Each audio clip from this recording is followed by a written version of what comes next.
Welcome back to the YouTube channel, man. Cameras, good evening, guys.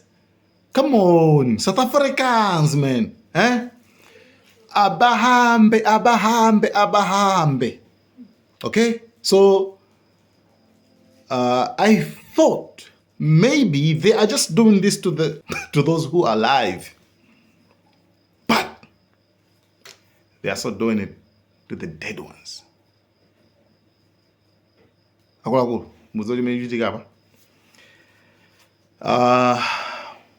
Marilo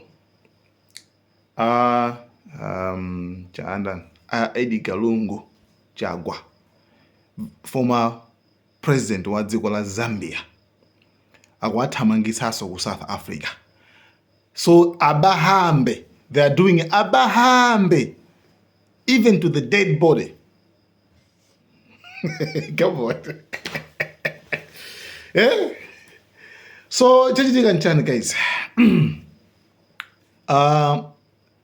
Malido ad Edgar Lungu atano chaka chantundu chifukana mwali pa 5 June 2025 pano ndi 2026 tadusa ntu chaka nditu ndi masiku.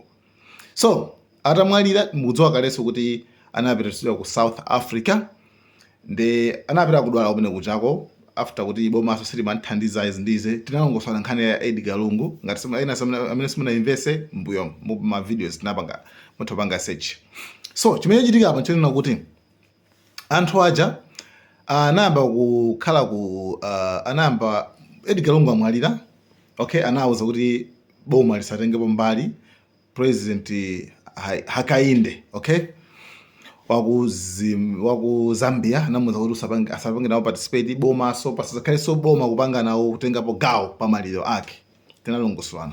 So adapita ku court boma ndi a family aku former president Edgar Lungu analimbana mene kuchako mpaka anafika pati boma court la ku South Africa linagamula kuti maliro abwerere ku Zambia.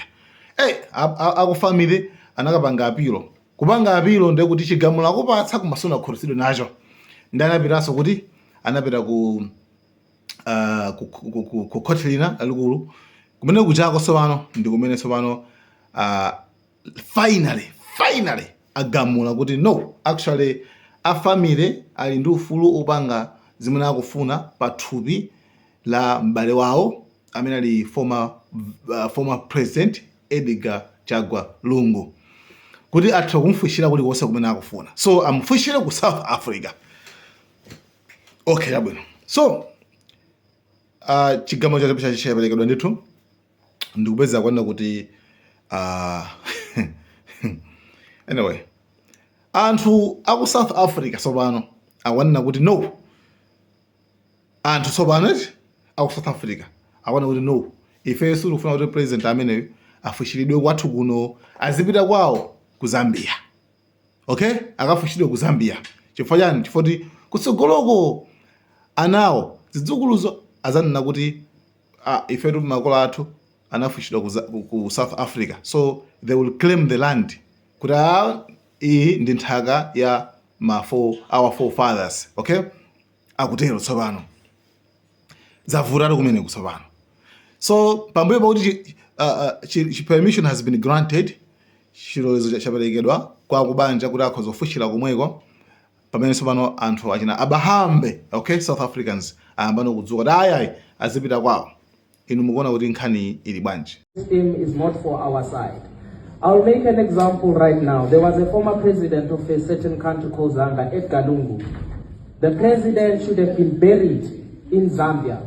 The court ruling in the Gauteng High Court, in the High Court, declared that the president should be repatriated to Zambia. But unfortunately, yesterday, the Supreme Court of Appeal said no, the president should be buried in South Africa. So that is where we are in regards when I'm saying we need to really look into our judicial system. Why is it that a former sitting president will be buried into a country, of which a country that has existing kings existing president, won't it proceed on the future that the generation will come and want to claim the land because their forefather was here? So we need to move away from this nonsense. We need to move away from these emotions that we have been given by our own government. We are tired of this government. This declaration today, we as the progressive forces of South Africa are in support. We are championing this movement. It is not a march and march movement. It's a South African movement. We thank you for that. Oh, thank you very much. I'm going to be very... Okay, ineyo mukuona waine inonso muikesa maganizo ano iti mukuona waine ndikuona ngati kuti President Edgar Chagwa Lungu akayikidwa ku Zambia. Okay, akayikidwa ku Zambia kuti at least manda ake anthu azikaona azipitako azite whatsoever muli monse mene angapangiwemo komano manda ake iyeyo akakhale ku Zambia. Why manda ake akakhale ku Zambia? I'll give you a reason. Siwo sachibale wose kuti amene angamati mwati fati kaone kuti njani azikanyamuka azikapita kujen ku South Africa. No, definitely even mzaone banje ina even maliro ina achibale amati yeah, amene trouble abule kwathu konkuno. You understand? So ngati wiwe former president akuyenera kufushidwa ku Zambia, koma akubanjawo athangopanga kungoyika ngati malire kuti akuboma zisakukhudzeni zinthuzi. You understand? Akuboma zinthu zisakukhudzeni. Tisiyeni timukwirire munthu uyu chifukwa munthu uja aliliponso anthu ambiri amene amankondanso kwambiri. You understand? Amene akufuna kupanga attend maliro ake. Okay? Ndeso kuti tikangoyika basi kuti basi akakhale ku South Africa okhane kuti actually mukaponderezanso anthu ena also. Okay? So Mungu abweretsa then aujeniwo ayikene pambali kuti abomano sidikufunani mwamba ndo private. Okay, amene angafuna anthu akuzobwera kuzapanga nawo attend pamaliro pa ngati former president koma inuyo boma masatengepo gawo. That's it. Koma izizo mati akamugwirire ku South Africa komoko ndonera ngati kuti no sikugwira. So achina abahamba amene wawa nawonso akubwesa zifukwa zawo anyway izawonso za mmene monse amene aganiziramu komano awanankhama maganizo chabe.